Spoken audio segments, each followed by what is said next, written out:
Welcome to episode 2 of Realz TV with your host, Big Sexy, aka Mr. Keep It Realz. This week's topic discussion is sensitivity training on lines. I understand there are different levels of people in this world. People with thin skin, people with thick skin, there are people who like to instigate, and those who don't.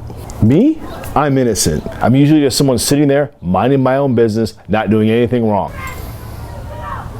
To start off, I see people post comparison photos of themselves. They finish in 4th or whatever, versus the overall winner. Typically, they're in a perfect light and perfectly posed, and the winner is backstage, sitting down, eating an Oreo brownie bomb next to her overall trophy. And the caption is titled, "Me vs. Winner.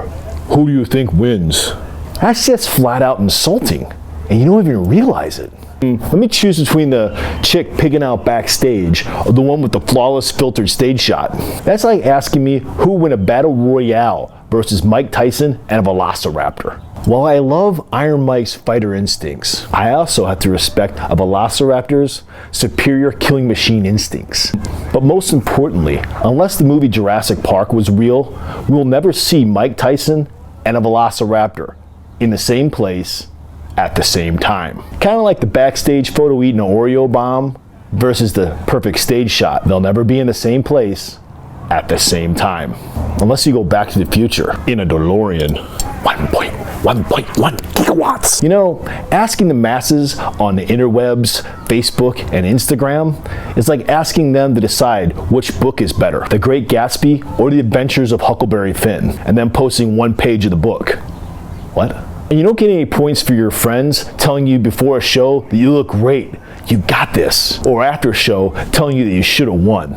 Come on, friends. Why you gotta toy with emotions like that? Do you think anyone ever told Pauly Shore his performance was great in the movie Encino Man? But as soon as someone criticizes you, haters. No, they're not. What about the guy or the girl who posts pictures of themselves and they're absolutely shredded? But then they say, "Ooh, I'm feeling kind of fat." Seriously? You're fishing harder than Captain Ahab looking for Moby Dick. If you're shredded, you don't have to say you're fat. And consequently, if you're fat, you don't have to say anything. People are gonna know either way, shredded or fat. They always have a way of telling. And I'll say it one time and one time only. Stop. Stop posting photos saying no pump, no tan, flat, holding water, first thing in the AM, oh, and I'm depleted. So you look 100 times better after you have a carb meal?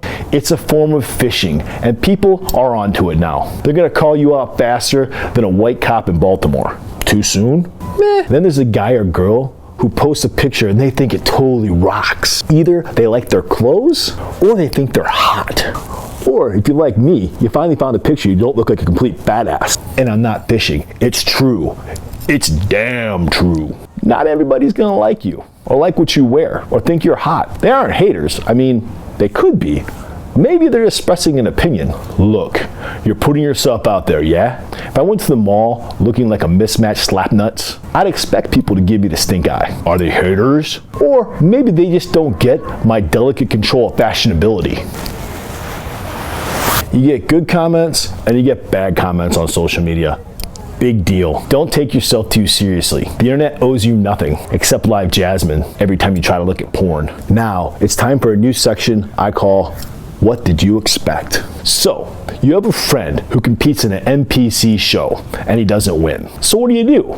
Work on improvements, get constructive criticism, tell your bro who got beat you'll get it next time, or you can act like a complete batshit, out of your mind, freaking crazy ass clown and call the promoter out for politics. And then you can go further and call him a communist because he's infringing on your First Amendment rights of free speech by not allowing you to sell your clothing line at his shows. All because of your no dog in this fight parade of nonsense. While you might think you have a lot of drive, here's a newsflash. You get to say anything you want in this country. Yay! But people can also choose not to do business with you because you're a dick.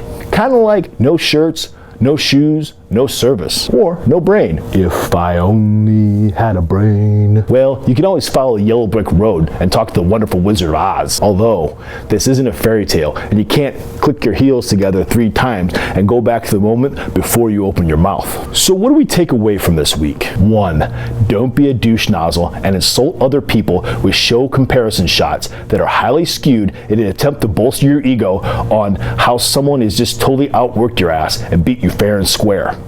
2. Don't be a vagina. Roll with jokes about yourself. Hell, make jokes about yourself. Have fun with it. It's just the interwebs. Life still goes on if people think you dress like a twat, or if you don't look as good as you think you do. And in closing, please leave the politics to the people on Capitol Hill, where the real corruption is. Don't dump that on the show promoters who are just trying to give competitors a place to compete and run a successful business. And that's it for this episode of Realz TV, episode 2. Remember, always to stay sucker free and keep it Realz.